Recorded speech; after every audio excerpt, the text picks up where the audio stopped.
The Cattanooga Cats go to KFC. One morning, Groove, Country and Scoots were wasting their money on the Shrek Vegas website. For fuck's sake, screamed Scoots as he lost another £5. Suddenly Kitty Joe ran in screaming, "Fucking hell guys, we have 5 free KFC meal vouchers." The other 3 pissed themselves in excitement. "Let's go and exchange them," said Country. They were running as fast as they could, since the exact KFC they wanted to go to was 69 miles away, and the car had been broken down because the overnight Groove had been drink driving. Suddenly they were stopped by Peter Rabbit. "You have 5 tickets, you greedy bastards, better let me have one or I'll fucking cry." They decided to be kind and let him come with them. Peter quickly ran into his house to grab his green fedora so he wouldn't get cold. When they got to London, the place where the KFC was, they saw Abbey Road. Kitty Joe suggested they do the Beatles thing. So they did. They stood in the middle of the road for 5 minutes. Drivers who were waiting were getting very pissed now. "Move out the fucking way," screamed one of the drivers. Peter Rabbit then said, "Hurry up, this is taking the piss now."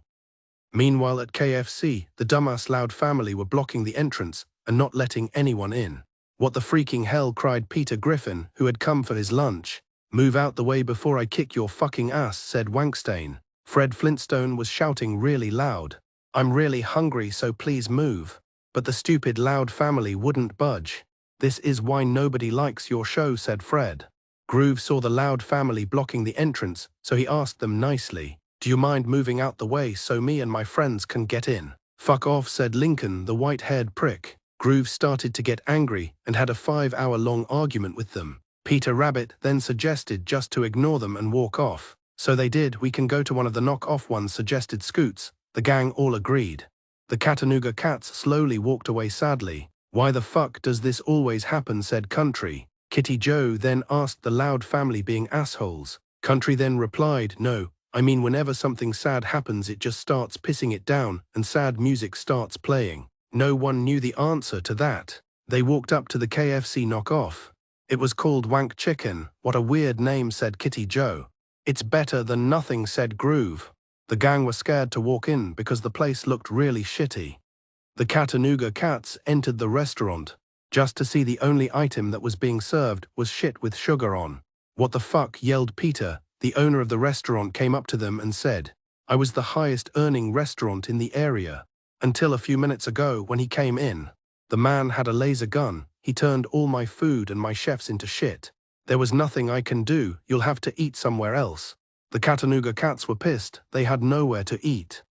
They decided to go home when Country spotted something down the alleyway. It was Beagle Beagle. "Hello, young man. I see you're interested in my acid piss blasters," he said. Country looked confused for a second, but then he thought he could use the acid piss blasters to destroy the yucky Loud family. "I'll take 5 of your acid piss blasters, please." The Cattanooga Cats then ran back to KFC. Lincoln Loud saw them and said, "There's no way, we're moving so you can fuck right off." The cats just smiled. "Ready, aim," said Kitty Joe. They started shooting the acid piss at the Loud family. They slowly started disappearing in the wee. "Ow, Jesus fuck, it hurts," they all screamed. All that was left was the skeletons of the family. All the crows flew down and picked up the skeletons and flew off to have the bones for their tea. The hungry crowd cheered and thanked the Cattanooga Cats. "Thank you so much, now I can have my lovely meal, and there is a giant poo on your desk," said Peter Griffin. "That's my purse, I know you," said Bobby Hill. Top Cat threw a bunch of fake money at the Cattanooga Cats. Shitface then said, "What true and sexy heroes you are." Garfield didn't say anything because he was too busy thinking about his order. The Cattanooga Cats ran in to get their free meal. They handed the cashiers, Beavis and Butthead, the coupons, but they both just started laughing. They told the Cattanooga Cats the coupons had expired 12 years ago. "For fuck's sake," they all screamed.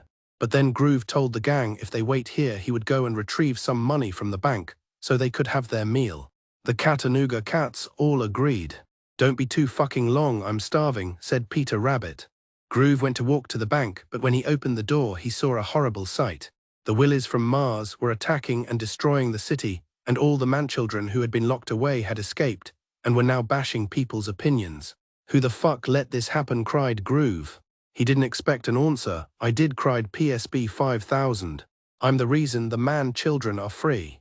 And the Willies from Mars are my minions. My plan is almost complete. No one can stop me now. In little than 2 hours, this whole planet will become shit.